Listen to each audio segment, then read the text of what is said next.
بسم اللہ الرحمن الرحیم۔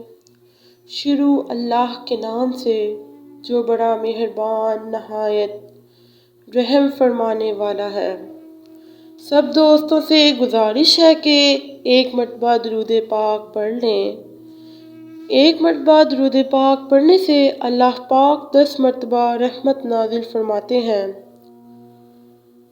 مکہ میں ابو سفیان بہت بے چین تھا کہ آج کچھ ہونے والا ہے۔ وہ بڑبڑایا، اس کی نظر بار بار آسمان کی طرف اٹھ رہی تھی۔ اس کی بیوی ہندہ، جس نے حضرت امیر حمزہ رضی اللہ تعالی عنہ کا کلیجہ چبایا تھا، اس کی پریشانی دیکھ کر اس کے پاس گئی اور کہا، کیا بات ہے، تم کیوں پریشان ہو؟ ابو سفیان چونکا، کچھ نہیں، طبیعت گھبرا رہی ہے، میں ذرا گھوم کر آتا ہوں۔ وہ یہ کہہ کر گھر کے بیرونی دروازے سے باہر نکل گیا۔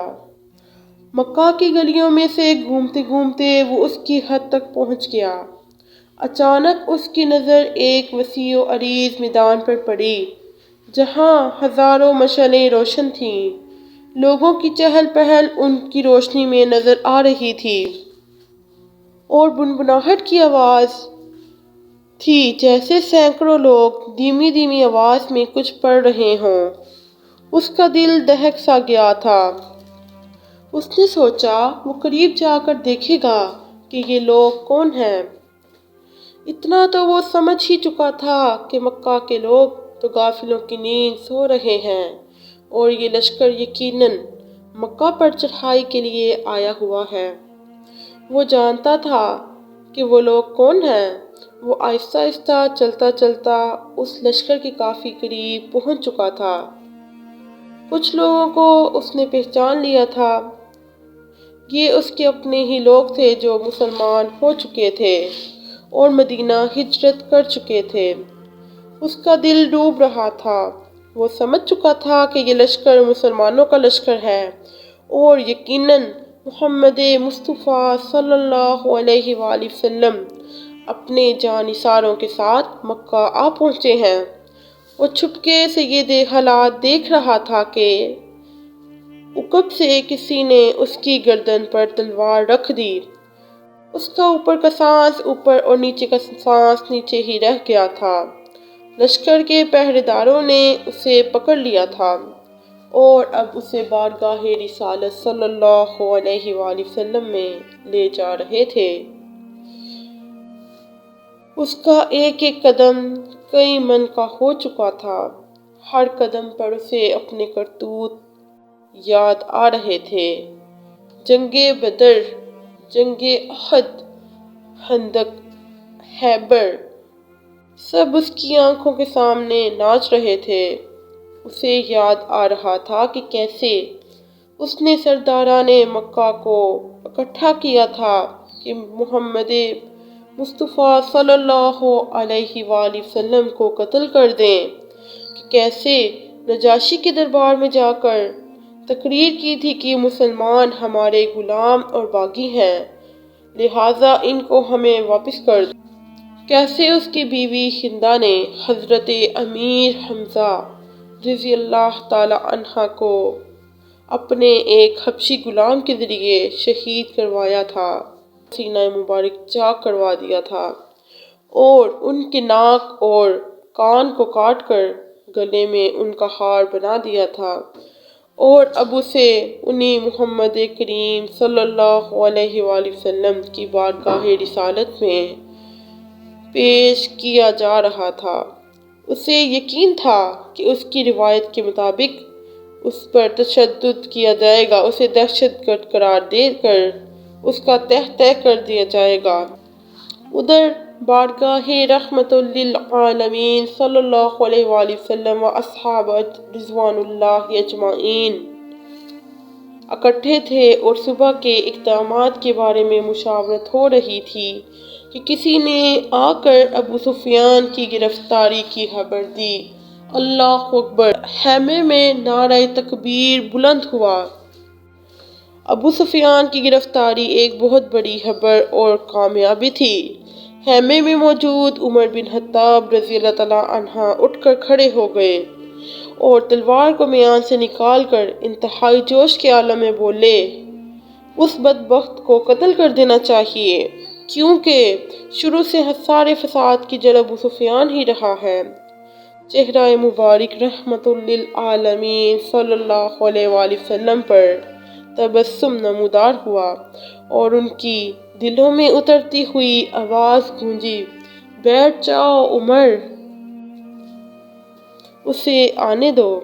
اور عمر بن خطاب رضی اللہ تعالیٰ عنہ آنکھوں میں حیض لیے رسول کریم صلی اللہ علیہ وآلہ وسلم کی اطاعت میں بیٹھ گئے، لیکن ان کی آنکھوں سے پتہ چل رہا تھا کہ اگر ان کا بس چلتا تو وہ ابو سفیان کے ٹکڑے ٹکڑے کر ڈالتے۔ اتنے میں پہرے داروں نے بارگاہ رسالت صلی اللہ علیہ وآلہ وسلم میں حاضر ہونے کی اجازت چاہی۔ اجازت ملنے پر رحمت للعالمین صلی اللہ علیہ وآلہ وسلم کے سامنے ابو سفیان کو اس حال میں پیش کیا گیا کہ اس کے اپنے ہی ہاتھ اس کے اپنے امامے سے اس کی پشت پر بندھے ہوئے تھے، چہرے کی رنگت پیلی پڑ چکی تھی اور اس کی آنکھوں میں موت کے سائے لہرا رہے تھے۔ لب ہائے رسالت مآب صلی اللہ علیہ وآلہ وسلم واہ ہوئے اور اصحاب رضوان اللہ اجمعین نے ایک عجیب سا جملہ سنا کہ اس کے ہاتھ کھول دو اور اس کو پانی پلاؤ، بیٹھ جاؤ ابو سفیان۔ ابو سفیان ایک ہارے ہوئے جواری کی طرح گرے ہوئے انداز میں خیمے کے فرش پر بیٹھ جاتا ہے۔ پانی پی کر اس کو کچھ حوصلہ ہوا تو نظر اٹھا کر خیمے میں موجود لوگوں کی طرف دیکھتا ہے۔ عمر بن خطاب رضی اللہ تعالیٰ کی آنکھیں غصے سے سرخ تھیں، ابو بکر ابن قحافہ کی آنکھوں میں اس کے لیے افسوس کا تاثر تھا، عثمان بن عفان کے چہرے پر عزیز داری کی ہمدردی اور افسوس کا ملا جلا تاثر تھا، علی ابن ابو طالب کا چہرہ سپاٹ تھا۔ اسی طرح باقی تمام اصحاب کے چہروں کو دیکھتا دیکھتا آخر میں اس کی نظر چہرہ انور محمد مصطفیٰ صلی اللہ علیہ وآلہ وسلم پر آ کر ٹھہر گئی، جہاں رحمت کے خوبصورت آثار دکھائی دے رہے تھے، جہاں رحمت کے خوبصورت امتزاج کے ساتھ کائنات کی خوبصورت ترین مسکراہٹ تھی۔ ابو سفیان کے گلے میں جیسے آواز ہی نہیں رہی تھی، اے اللہ کے نبی صلی اللہ علیہ وآلہ وسلم، میں اسلام قبول کرنا چاہتا ہوں۔ عمر بن خطاب رضی اللہ تعالیٰ عنہ ایک بار پھر اٹھ کھڑے ہوئے، اے اللہ کے رسول صلی اللہ علیہ وآلہ وسلم، یہ شخص تو مکاری کر رہا ہے، جان بچانے کے لیے اسلام قبول کرنا چاہتا ہے، اگر آپ مجھے اجازت دیں تو میں آج اس دشمن کا خاتمہ کر دینا چاہتا ہوں۔ پھر دلوں میں اترتی ہوئی رسالت مآب صلی اللہ علیہ وآلہ وسلم کی آواز گونجی، بیٹھ جاؤ عمر۔ رحمت عالم صلی اللہ علیہ وآلہ وسلم نے بہت نرمی سے فرمایا، بولو ابو سفیان، کیا تم واقعی اسلام قبول کرنا چاہتے ہو؟ جی اے اللہ کے نبی صلی اللہ علیہ وآلہ وسلم، میں اسلام قبول کرنا چاہتا ہوں۔ میں سمجھ گیا ہوں آپ صلی اللہ علیہ وسلم اور آپ صلی اللہ علیہ وسلم کا دین سچا ہے اور آپ صلی اللہ علیہ وآلہ وسلم کا خدا بھی سچا ہے، اس کا وعدہ پورا ہوا۔ میں جان گیا ہوں صبح مکہ کو فتح کرنے سے کوئی نہیں بچا سکے گا۔ چہرہ مآب صلی اللہ علیہ وآلہ وسلم پر مسکراہٹ پھیلی، ٹھیک ہے ابو سفیان، میں تمہیں اسلام کی دعوت دیتا ہوں اور تمہاری درخواست قبول کرتا ہوں، جاؤ تم آزاد ہو، صبح ہم مکہ میں داخل ہوں گے، انشاءاللہ میں تمہارے گھر کو جہاں آج تک اسلام اور ہمارے خلاف سازشیں ہوتی رہی ہیں جائے امن قرار دیتا ہوں، جو تمہارے گھر میں پناہ لے گا وہ محفوظ رہے گا، ابو سفیان کی آنکھیں حیرت سے پھٹی جا رہی تھیں اور مکہ والوں سے کہنا کہ جو بیت اللہ میں داخل ہو گیا اس کو امان ہے، جو اپنے کسی عبادت گاہ میں چلا گیا اس کو بھی امان ہے، جو اپنے گھروں میں بیٹھا رہا اس کو بھی امان ہے۔ جاؤ ابو سفیان جاؤ اور جا کر صبح ہماری آمد کا انتظار کرو اور کہنا مکہ والوں سے کہ اگر ہماری کوئی تلوار میان سے باہر نہیں جاؤ جا کے کہنا مکہ والوں سے کہ ہماری کوئی تلوار میان سے باہر نہیں ہوگی، ہمارا کوئی تیر ترکش سے باہر نہیں ہوگا، ہمارا کوئی نیزہ کسی کی طرف سیدھا نہیں ہوگا جب تک کہ کوئی ہمارے ساتھ لڑنا نہ چاہے۔ ابو سفیان نے حیرت سے محمد مصطفیٰ صلی اللہ علیہ وآلہ وسلم کی جانب دیکھا اور کانپتے ہوئے ہونٹوں سے بولنا شروع کر دیا، اشہد ان لا الہ الا اللہ واشہد ان محمدا عبدہ ورسولہ۔ سب سے پہلے حضرت عمر بن خطاب رضی اللہ تعالیٰ عنہ آگے بڑھے اور ابو سفیان کو گلے سے لگا لیا۔ مرحبا اے ابو سفیان، اب سے تم ہمارے دینی بھائی ہو گئے ہو، تمہاری جان اور مال ہمارے اوپر ویسے ہی حرام ہو چکا ہے جیسا کہ ہر مسلمان کا دوسرے مسلمان پر حرام ہے۔ تم کو مبارک ہو، تمہاری پچھلی ساری خطائیں معاف کر دی گئی ہیں اور اللہ تبارک و تعالیٰ تمہارے پچھلے گناہ معاف فرما دے۔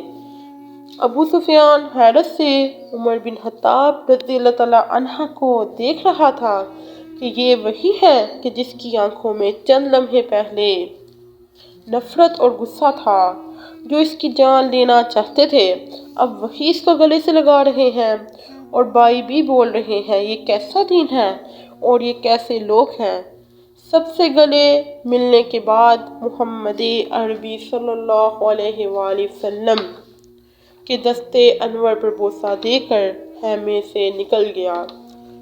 وہ دہشت گرد ابو سفیان کے جس کے تاثر سے مسلمان آج تک تنگ تھے، ابھی انہی مسلمانوں کے درمیان سے سلامتی سے گزرتا ہوا جا رہا تھا۔ کچھ وقت پہلے جو سپاہی، جو جنگجو اس کی جان لینا چاہتے تھے، آگے بڑھ بڑھ کر اسے مصافحہ کر رہے تھے، اسے مبارکباد دے رہے تھے اور خوش آمدید کہہ رہے تھے۔ اگلے دن مکہ شہر کے حد پر جو لوگ کھڑے تھے ان میں سب سے نمایاں ابو سفیان تھا۔ مسلمانوں کا لشکر مکہ میں داخل ہو چکا تھا۔ کسی ایک تلوار، کسی ایک نیزے، کسی ایک تیر کی نوک پر خون کا ایک قطرہ بھی نہیں تھا۔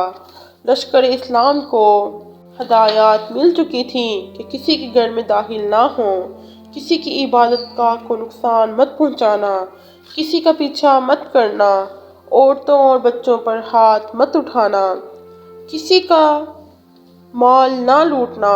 بلال حبشی رضی اللہ تعالیٰ عنہ آگے آگے اعلان کرتے جا رہے تھے، مکہ والوں، رسول خدا صلی اللہ علیہ وآلہ وسلم کی طرف سے آج تم لوگوں کو عام معافی کا اعلان ہے۔ کسی سے اس کے سابقہ اعمال کی باز پرسی نہیں کی جائے گی۔ جو اسلام قبول کرنا چاہے کر سکتا ہے اور جو نہ کرنا چاہے وہ اپنے سابقہ دین پر قائم رہ سکتا ہے۔ سب کو ان کے مذہب کے مطابق عبادت کی کھلی اجازت ہوگی، بس مسجد حرام اور اس کی حدود کے اندر بت پرستی کی اجازت نہیں ہوگی۔ کسی کا ذریعہ معاش چھینا نہیں جائے گا، کسی کو اس کی عرضی اور جائیداد سے محروم نہیں کیا جائے گا۔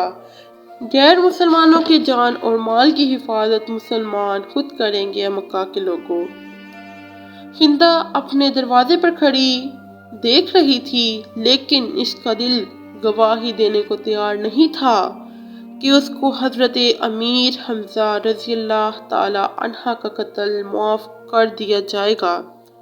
ابو سفیان نے رات ہی کہا تھا کہ اسلام قبول کر لو، سب غلطیاں، گستاخیاں معاف ہو جائیں گی۔ مکہ فتح ہو چکا تھا، بنا ظلم، بنا تشدد، بنا خون بہائے، بنا تیر و تلوار چلائے۔ لوگ جوگ در جوگ آفاقی مذہب کو اختیار کرنے اور اللہ کی توحید اور رسالت مآب صلی اللہ علیہ وآلہ وسلم کی نبوت کا اقرار کرنے مسجد حرام کے صحن میں جمع ہو رہے تھے، اور تبھی مکہ والوں نے دیکھا کہ اس ہجوم میں ہندہ بھی شامل تھی۔ میرے عزیزو، یہ ہوا کرتا تھا اسلام، یہ تھی اس کی تعلیمات، اور یہ سکھایا تھا رحمت للعالمین نے ہمیں۔ میں امید کرتی ہوں ویڈیو آپ لوگوں کو پسند آئی ہوگی۔ ایسی مزید ویڈیو دیکھنے کے لیے ہمارے چینل کو سبسکرائب کریں، اور مزید اپڈیٹ جاننے کے لیے چینل پر موجود گھنٹی کے بٹن کو دبا دیجیے تاکہ ہماری ہر آنے والی ویڈیو سب سے پہلے آپ تک پہنچے۔ مجھے دیجیے اجازت اس امید کے ساتھ کہ اگلی بار ایک اور دینی ویڈیو کے ساتھ آپ کی خدمت میں حاضر ہو جاؤں۔ تب تک کے لیے خدا حافظ۔